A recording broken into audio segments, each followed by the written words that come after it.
Good evening, America. When I stood on this convention stage 4 years ago, no one fully understood the historic change that was about to take place. We could all feel it. Something was happening. A movement was forming just below the surface. The forgotten man and woman, voiceless in Washington, D.C., were preparing to rise up. Our movement followed the pattern of so many that came before us. First, we were ignored.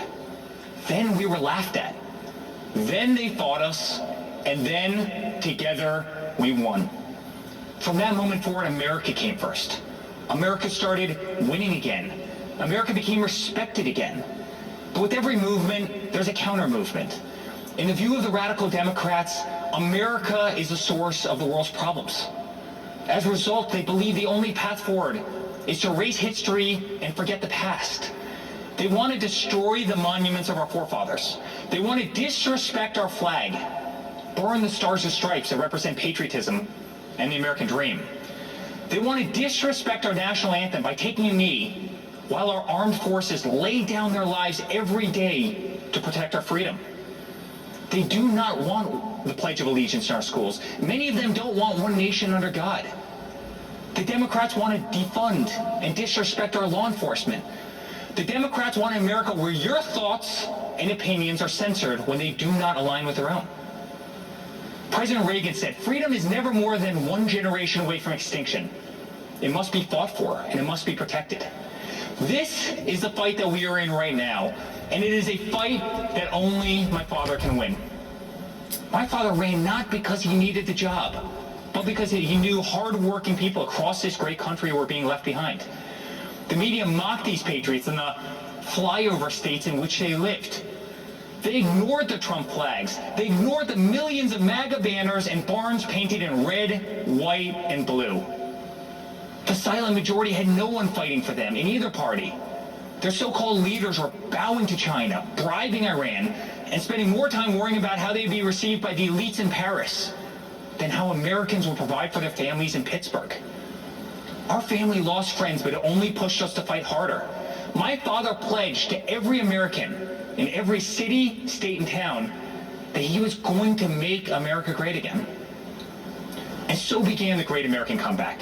Almost immediately, taxes were slashed, regulations were cut, and the economy soared to new heights, heights never seen before. Wages went through the roof. Unemployment reached the historic lows, especially for Black Americans, Hispanic Americans, and women. Trade deals were ripped up and renegotiated. Lights were turned back on in abandoned factories across our country.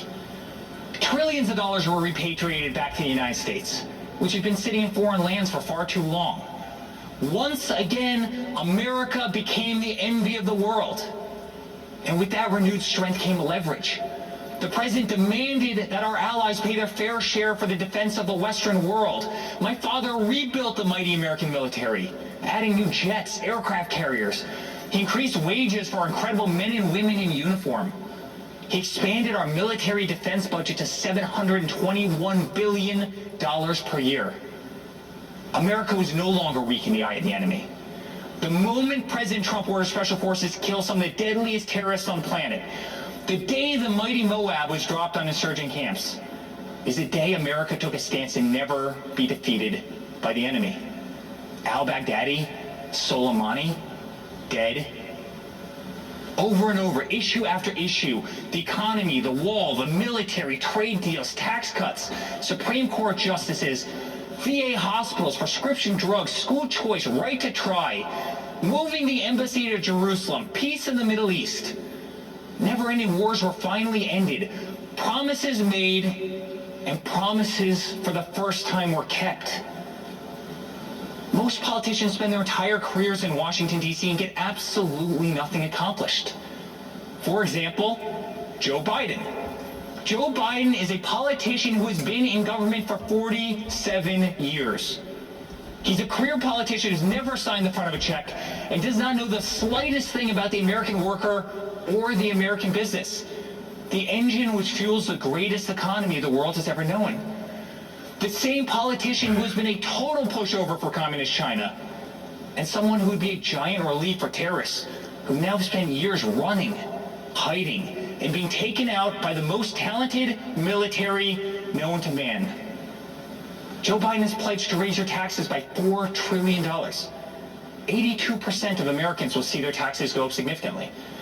Biden has pledged to stop border wall construction and give amnesty and health care to all illegal immigrants. Biden has pledged to defund the police and take away your cherished Second Amendment. My father, on the other hand, delivered the largest tax cuts in American history, knows if you do not have a border, you do not have a country, and will always support law enforcement and your right to keep and bear arms.